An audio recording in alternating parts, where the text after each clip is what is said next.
መጽሐፍ ቅዱስ ለምታነቡ 10 የምርጫ ጥያቄዎች እንደሚከተለው አቀርብላችኋለሁ።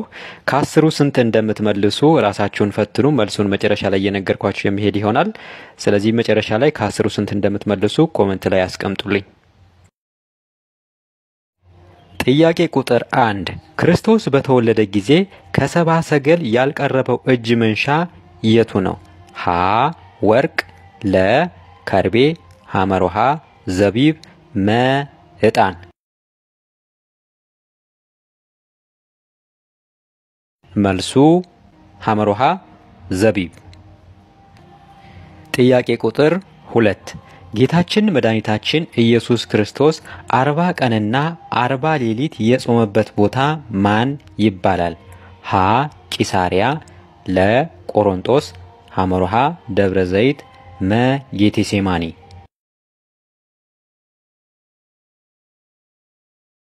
መልሱ ለ ቆሮንቶስ። ጥያቄ ቁጥር 3 ከአራቱ ወንጌላት ሰማያዊ ወንጌል እየተባለ የሚጠራው የቱ ነው? ሀ የማቴዎስ ወንጌል፣ ለ የማርቆስ ወንጌል፣ ሐመሮሃ የሉቃስ ወንጌል፣ መ የዮሐንስ ወንጌል። መልስ የዮሐንስ ወንጌል መ።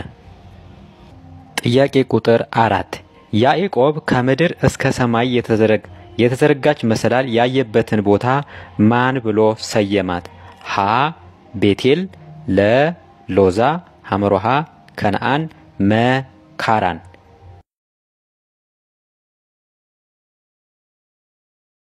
መልስ ሀ ቤቴል። ጥያቄ ቁጥር 5 ነቢዩ ኢሳይያስ ቤቱን ካላስተካከለ እንደሚሞት ነግሮት እሱም ቤቱን አስተካክሎ በእድሜው ላይ 15 ዓመት የተጨመረለት ንጉስ ማን ይባላል? ሀ ሕዝቅያስ፣ ለ ፈርዖን፣ ሐመሮሃ ብልጣሶር፣ መ ኤሊ።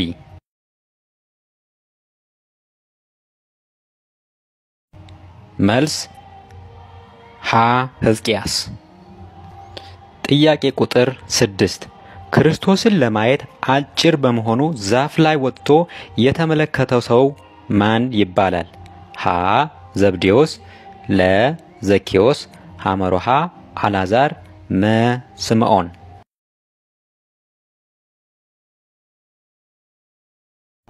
መልስ ለ ዘኬዎስ። ጥያቄ ቁጥር 7 መሬት በመሸጥ ገንዘባቸውን ለሐዋርያት ለማስገባት ሲሉ ቀንሰው በማስቀረታቸው ስለዋሹ ቅዱስ ጴጥሮስ በመንፈስ አውቆ እንዲሞቱ ያደረጋቸው ባልና ሚስት እነማን ነበሩ? ሀ ዘካርያስና ኤልሳቤጥ፣ ለ ሉቃስና ቀሎጳ፣ ሐመሮሃ ሐናንያና ሰጲራ፣ መ ሶምሶም እና ደሊላ።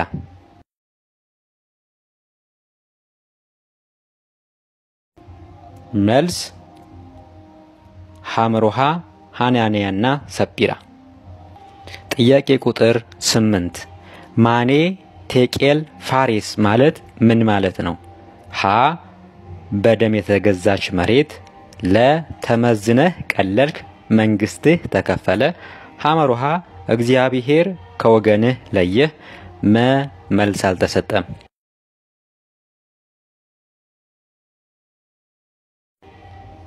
መልሱ ለተመዝነህ ቀለልክ መንግስትህ ተከፈለ። ጥያቄ ቁጥር 9 ክርስቶስ ሲሰቀል ያልታየውን ተአምር ምርጫ የያዘው የቱ ነው? ሀ ፀሐይ ጨለመች፣ ዮርዳኖስ ደረቀች፣ ከዋክብት ረገፉ፣ ለ የቤተ መቅደስ መጋረጃ ተሰነጠቀ፣ አለቶች ተሰነጣጠቁ፣ ሙታን ከመቃብር ተነሱ፣ ሐመሮሃ ታላቅ ንውጽውጽታ ሆነ፣ መቃብር ተከፈተ፣ ሙታን ተነሱ፣ መ መልስ የለም።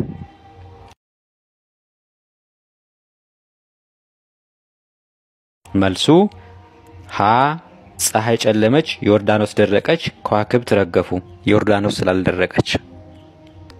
የመጨረሻውና ጥያቄ ቁጥር 10ኛው ከቅዱስ ጳውሎስ መልእክታት መካከል ለግለሰቦች ከተጻፉት ውስጥ የሆነው የቱ ነው? ሀ የፊሊሞና መልእክት፣ ለ የሮሜ መልእክት፣ ሐመሮሃ የገላትያ መልእክት፣ መ የቆሮንቶስ መልእክት።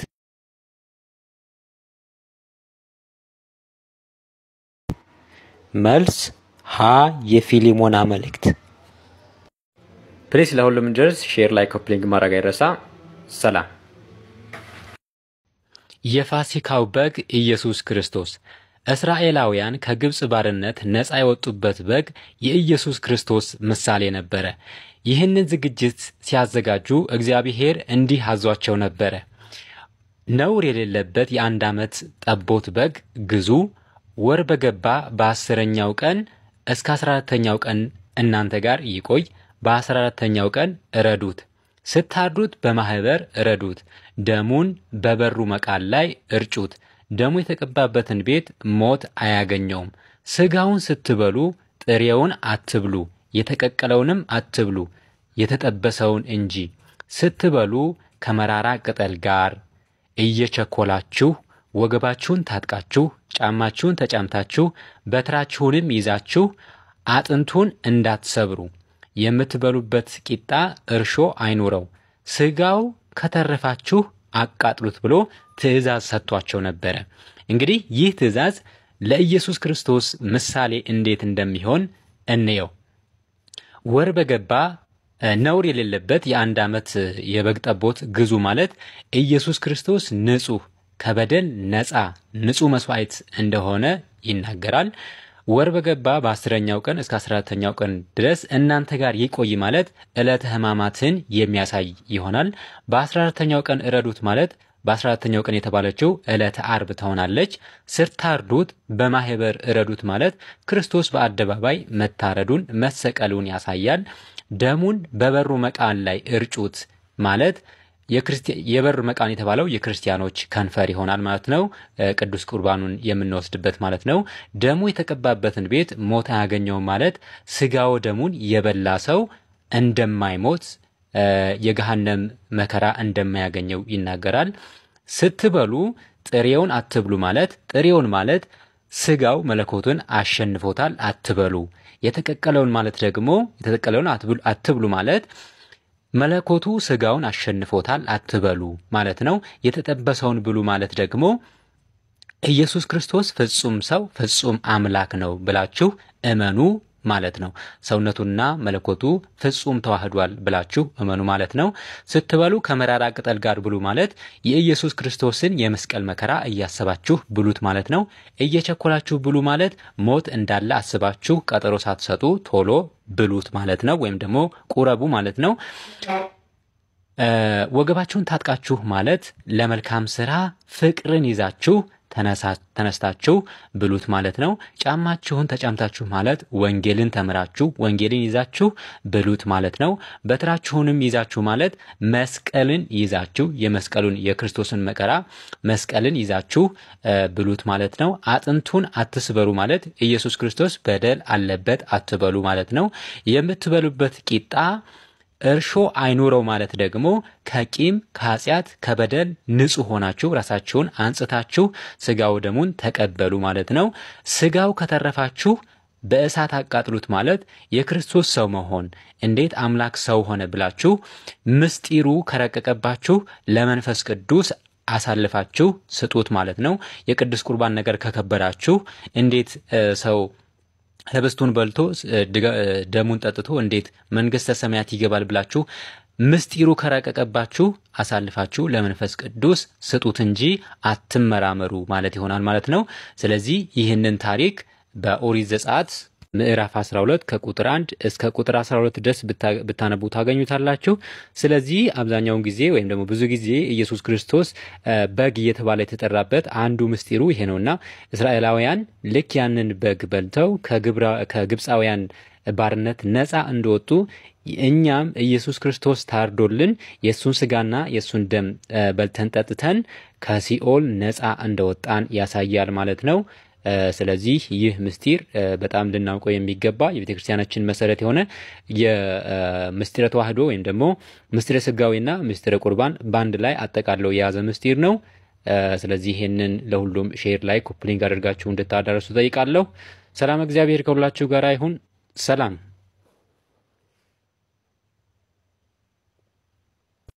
ኦርቶዶክሳውያን ስንቶቻችሁ ምግብ ከበላችሁ በኋላ እግዚአብሔርን ታመሰግናላችሁ? እንግዲህ ቤተክርስቲያናችን እግዚአብሔርን እንድናመሰግንበት ምግብ ከበላን በኋላ እግዚአብሔርን እንድናመሰግንበት የሰራችልን ጸሎት አለና እሱን ስንቶቻችን በትክክል እንችለዋለን? ስለዚህ ማትችሉት ከሆነ ይሄንን ቪዲዮ ሴቭ በማድረግ ተለማምዳችሁ ምግብ ከበላችሁ በኋላ እግዚአብሔርን እንድታመሰግኑበት እጠይቃለሁ። እንግዲህ ለሁሉም እንዲደርስ ሼር ላይ ኮፒ ሊንክ ብታደርጉ መልካም ነው። አሁን እንዴት በትክክል እንደምንለው አሳያችኋለሁ። ሴቭ አድርጋችሁ ከዛ ተለማመዱበት።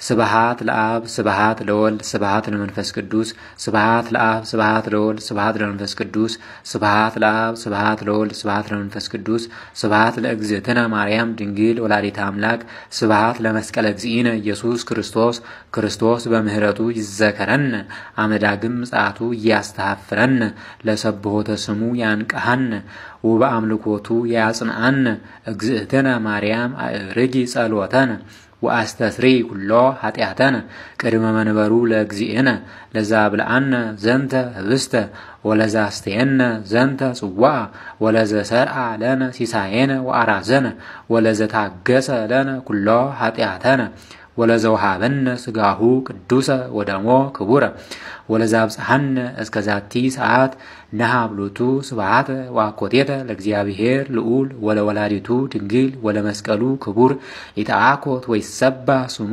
ለእግዚአብሔር ወትረ በኩሉ ጊዜ ወበኩሉ ሰዓት እያልን እግዚአብሔርን እናመሰግናለን። ከዚህ በኋላ አቡነ ዘበሰማያት ብለን እንጨርሳለን ማለት ነው።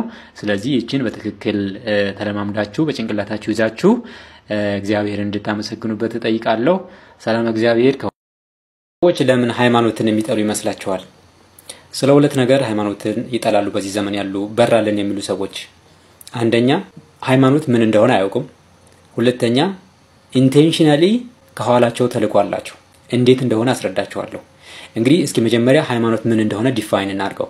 ሃይማኖት ማለት እግዚአብሔር ለፍጥረታቱና ለሰው ልጆች ራሱን የገለጸበት መንገድ ነው። it is divine revelation መለኮታዊ መገለጥ እግዚአብሔር እኛ እንድናውቀው ያደረገበት መንገድ ነው። እኛ ሃይማኖት ስንል ኦርጋናይዜሽኑን ይመስላችኋል? ሲኖዶሱን፣ ሰበካ ጉባኤውን፣ ስርዓቱን፣ በቤተክርስቲያን የሚደረገውን አስተዳደር ይመስላችኋል? እሱ አይደለም። እግዚአብሔር እኛ ራሱን እንድናውቀው ያደረገበት መንገድ ነው። it is divine revelation እግዚአብሔር እኛ እንድናውቀው ራሱ የፈቀደበት መንገድ ነው። እንግዲህ ከመላእክቱ ማን ነው የፈጠረን ብለው ሲጠይቁ ዲያብሎስን የፈጠርኳቸው አለ። ከዛ በኋላ እግዚአብሔር ራሱን ገለጸ፣ በብርሃን መልክ ራሱን ገለጸ። በዛን ጊዜ ሃይማኖት ተገለጸ ይባላል። ሃይማኖት ተፈጠረ እንኳን አይባልም፣ ተጀመረም አይባልም፣ ተገለጸ ነው የሚባለው። ሃይማኖት ተገለጸ፣ ራሱን እግዚአብሔር ፍጥረታቱ አንደርስታንድ በሚያደርጉት መንገድ ራሱን ገለጸ ማለት ነው። በስክሪኑ ላይ የምትመለከቱን ጥቅሶች በደንብ ተመልከቷቸው። ስለዚህ ለምን የሚጠሩ ይመስላችኋል? አንደኛ እንግዲህ ቅድም እንዳልኳችሁ የሚጠሩት ኦርጋናይዜሽኑን ይመስላችኋል ሃይማኖት ብለን የምንጠራው። እሱን አይደለም። እነዚህ ሃይማኖት ምን እንደሆነ የማያውቁት ናቸው። እያወቁ የሚስቱት ግን ከኋላ ተልኳላችሁ። ሃይማኖት ከሌለ ዶግማ የለህም። ዶግማ ከሌለ ትውፊት፣ ቀኖና፣ ስርዓት፣ ትራዲሽን የሚባል ነገር የለም። እነዚህ ነገሮች ከሌሉ ደግሞ እንደፈለግ ትሆናለህ ማለት ነው። ደስ ያለከን ነገር ብቻ ታረጋለህ። መጽሐፍ ቅዱስን እንደ ሐሳብ ብቻ ተተረጉማለህ። ላንተ እንደሚመች ብቻ ተተረጉማለህ። ከዛም ተስታለህ ማለት ነው። አሁን በዌስተርኑ ወይም ደግሞ በምዕራባውያን ዘንድ ሃይማኖት የሚባል ነገር የለም። ክርስቲያን ነኝ ይላሉ። መጽሐፍ ቅዱስን ተሸክመው ይሄዳሉ። ግን በክርስቶስ ትንሣኤ አያምኑም፣ በጥምቀት አያምኑም፣ በስጋው ደግሞ አያምኑም፣ ክርስቶስ አምላክ እንደሆነ አያምኑም፣ በስላሴ አያምኑም። በጣም ብዙ ልጠቅስላችሁ ይችላሉ። አሁን ሞርሞኒዝም የሚባሉት ዋንነስ ፔንቴኮስት የሚባሉት በጣም ብዙ ልጠቅስላችሁ ይችላሉ። በዚህ ትላልቅ ቸርቾች ዌስተርኑ ላይ ማለት ነው። ይሄ የሚያሳየው ሃይማኖት ከሌለ ስርዓት ከሌለክ አሁን እኮ ሆሞሴክሹዋሊቲ እኮ በውጭ ዓለም እኮ በቤተክርስቲያን እኮ እውቅና ተሰጥቶታል። ቤተክርስቲያን ለማለት ቤተክርስቲያን እንበለውና ማለት ነው። ክርስቲያን ነን ይላሉ ግን ሆሞሴክሹዋሊቲን ይቀበላሉ። ይሄ ጀንደር ኒውትራል የሚባለው እግዚአብሔር አንተ መባል የለበትም። አንቱ ወይም ደግሞ ኢየሱስ ክርስቶስ ራሱ አንቱ መባል አለበት ወይም ደይ መባል አለበት። በሴትም በወንድም አንቀጽ መጠራት የለበትም እያሉ በጣም ብዙ ደረጃ ላይ ደርሰዋል። ይሄ የመጣው ከየት ነው? ሃይማኖት አያስፈልግም ከማለት ነው። ስለዚህ ሃይማኖት አያስፈልግም ማለት ወደ ኒው ወርልድ ኦርደር የመግባት አጀንዳ ነው። የመጀመሪያው በር ሃይማኖት አያስፈልግም ማለት ነው። ኢሉሚናቲ ማለት ኢንላይንድ ፒፕል የበራለት ማለት ነው። በርቶለት ወዴት እየሄደ እንደሆነ ግን እናውቀዋለን። የበራለት የሰይጣን መብራት ነው።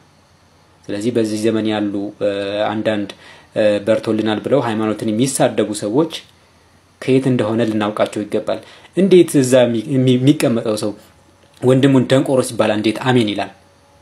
እንዴ ወንድሙን ደንቆሮ ያለኮ በመጽሐፍ ቅዱስ ላይ ምን ቅጣት እንደሚጠብቀው እናውቃለን።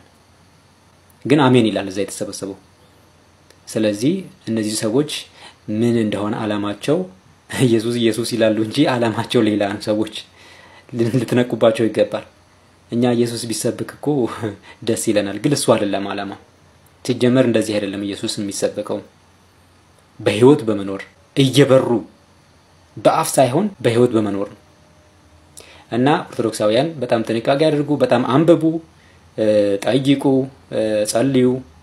በጣም አደገኛ ሁኔታ ላይ ነው የደረስነው።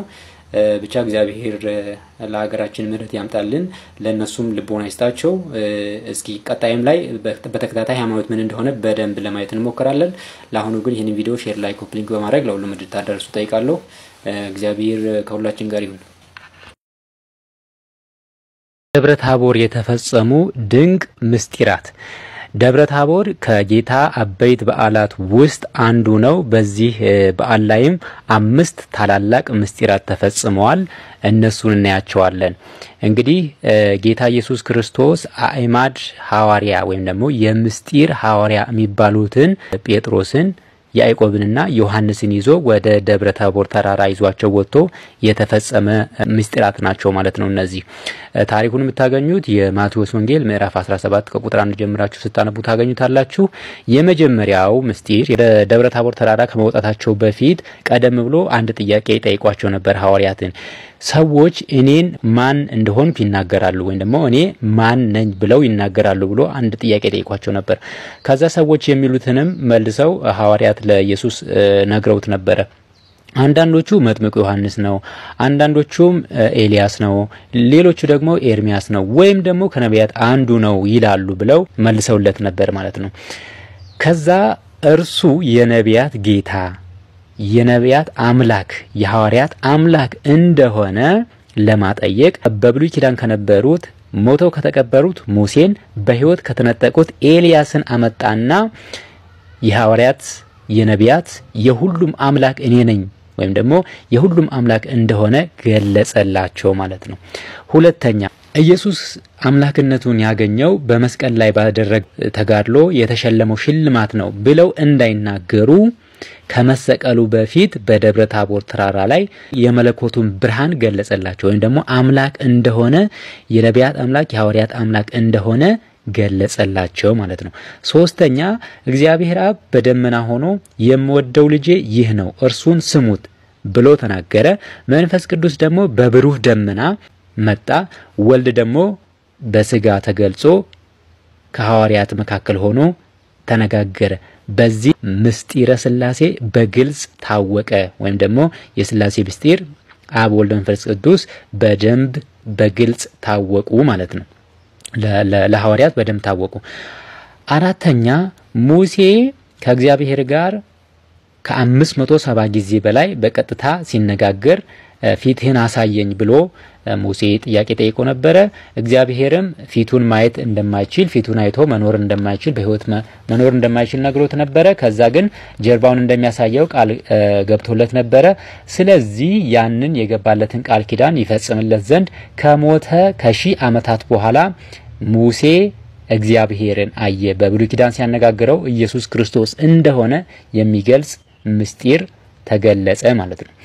አምስተኛ ቅዱሳን በስጋ ከሞቱ በኋላ ምንም ማድረግ አይችሉም ወይም ደግሞ በቃ እንደጠፉ ለሚያስቡ ሰዎች በስጋ ከሞቱ በኋላ በህይወት እንዳሉ በህይወት እንደዚሁ የተነጠቁትም እንዳልጠፉ ለማጠየቅ ሞተው ከተቀበሩት ሙሴን አምጥቶ በህይወት ከተነጠቁት ደግሞ ኤልያስን አምጥቶ በህይወት እንዳሉ ትንሣኤ ሙታን እንዳለ ነገራቸው ማለት ነው። ስለዚህ እነዚህ ታላላቅ ምስጢራት በደብረ ታቦር የተፈጸሙ ናቸው።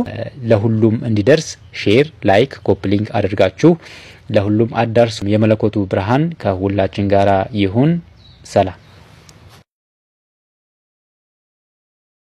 ለልጆች የሚሆኑ የግዕዝ ስሞች ባለፈው በዚህ ኮመንት አንድ ወንድሜ የግዕዝ ስሞችን ይዤለት እንደመጣ ጠይቆኛል። ስለዚህ ዛሬ 20 የግዕዝ ስሞችን ለወንዶች እና 20 ለሴቶች ይዤላችሁ መጥቻለሁ። ለሁሉም እንዲደርስ ሼር፣ ላይክ፣ ኮፒ ሊንክ አድርጉት። አሁን ቀጥታ ወደ ዝርዝሩ ወስዳችኋለሁ። ለወንዶች ተንከተም፣ ድልድይ፣ አማን፣ እውነት፣ ቡሩክ፣ የተመሰገነ ብ አይደለም። እዚህ ጋር ጥንቃቄ አድርጉ። ቡ ነው። ቡሩክ የተመሰገነ ማለት ነው። ብስራት የምስራች፣ ተከስተ ተገለጠ፣ ህሩይ ምርጥ ወይም የተመረጠ፣ ይሄይስ ይሻላል፣ ሐዋዝ መልካሙ፣ ልዑል ከፍ ያለ፣ መንክር ልዩ፣ ነጋሲ የነገሰ፣ ብሩህ የበራ፣ አክሊል ቀጸላ፣ ስሙር የተወደደ፣ መሐሪ ይቅርባይ፣ ይባቤ እልልታ፣ አእምሮ እውቀት፣ ፍስሐ ደስታ፣ ዜናዊ ነጋሪ፣ መርአዊ ሙሽራ። ለሴቶች ማዕዶት መሻገሪያ፣ ተቋም መቅረዝ ወይም መብራት፣ ሰናይት መልካም፣ መዓዛ መልካም ሽታ፣ ሀዳስ አዲስ፣ ማሂደር ማደሪያ ወይም መኖሪያ፣ ሐሴት ደስታ፣ ማህሌት ምስጋና፣ ምዕራፍ ማረፊያ፣ ቤዛዊት ምትክ ወይም መድኃኒት፣ ትርሲት ሽልማት፣ ስርጉትም ሽልማት ነው፣ መቅደስ ማመስገኛ፣ ረድኤት እርዳታ፣ ጽጌ አበባ፣ ጽጌ አይደለም ጽጌ ነው አይጠብቅም፣ ጽጌ አበባ፣ ህሊና ማሰቢያ፣ ሄራን ደጋጎች፣ ሐመልማል ለምለም፣ አስካል ፍሬ፣ ሃይማኖት ያው ሃይማኖት ነው፣ ጻዕዳ ነጭ። ጌታ ኢየሱስ ክርስቶስን ሲከተሉ ከነበሩት 120 ቤተሰብ መካከል 36ቱ ቅዱሳን አንስት ተብለው በእኛ ቤተክርስቲያን የሚጠሩ አሉና በእኛ ቤተክርስቲያን የ36ቱም ቅዱሳት አንስት ስማቸው ተዘርዝሮ ይገኛልና በዚህ ቪዲዮ የምናየው የስማቸውን ዝርዝር ይሆን። አሁን ቀጥታ ወደ ዝርዝሩ እንሄዳለን።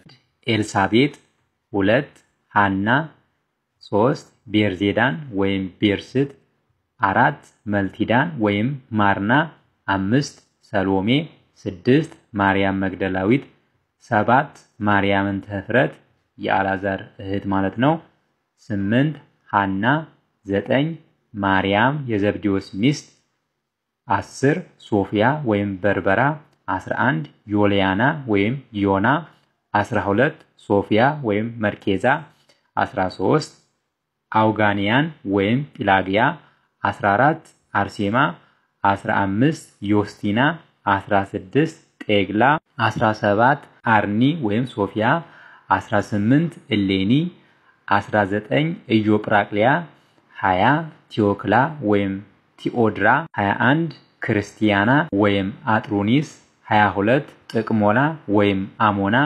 23፣ ጲስ 24፣ አላጲስ 25፣ አጋጲስ 26፣ አርሶኒያ ወይም አርኒ 27፣ አላጊያ 28፣ አንጦሊያ ወይም ሉኪያ 29፣ አሞን ወይም ሶፊያ 30፣ ኢየሉጣ 31፣ መሪና 32፣ ማርታ እህት አልዓዛር 33፣ ማርያም የማርቆስ እናት 34፣ ሳራ ወይም ሶፊያ የይሁዳ እናት 35፣ ዮሐና ወይም ዮላና የኩዛ ሚስት 36፣ ሶስና።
የሰበለ ጉልበቴን አስነቶ ከፊት ለፊት በድንኳን ቆንና ምስጋና ከኋላ ስቦኛል።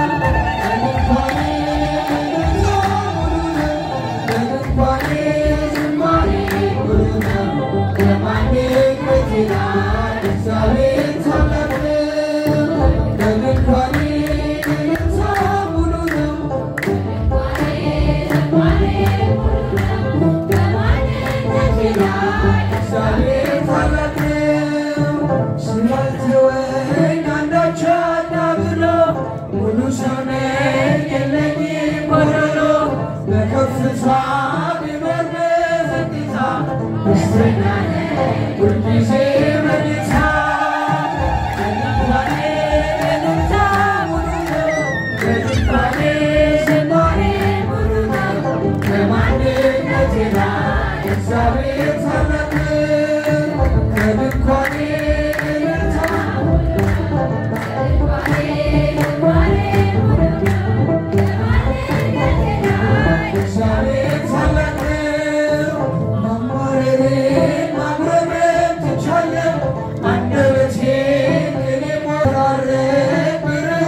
ከተለኝ ወደኔ የመጣ በራራልኝ በእርሱ በወዳጄ ሰላም ሰኛ ከጓዳ ከልጄ ከድንኳኔ እልልታ ሙሉ ነው። ከድንኳኔ ዝማሬ ሙሉ ነው። በማንነቴ ላይ እግዚአብሔር ታላቅ ነው። ከድንኳኔ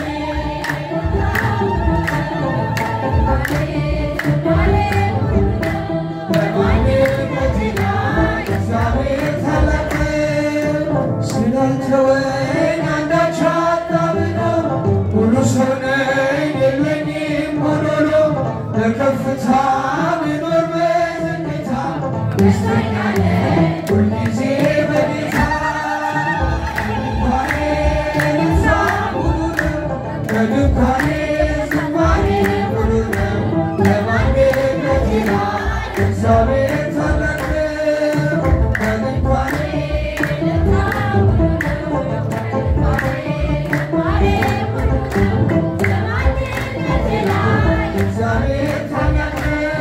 በሕይወቴ ውስጥ በኑሮዬ ቅደም ከፊት ከኋላዬ ተደላደለኝ አንቺ አለሽና ካጠገቤ የፍቅር እናቴ ሰላም የፍቅር እናቴ ሰላም ይናፍቀኛል ስምሽን ሳጠራ ስቀር ማርያም የፍቅር እናቴ ሰላም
Enquanto andando na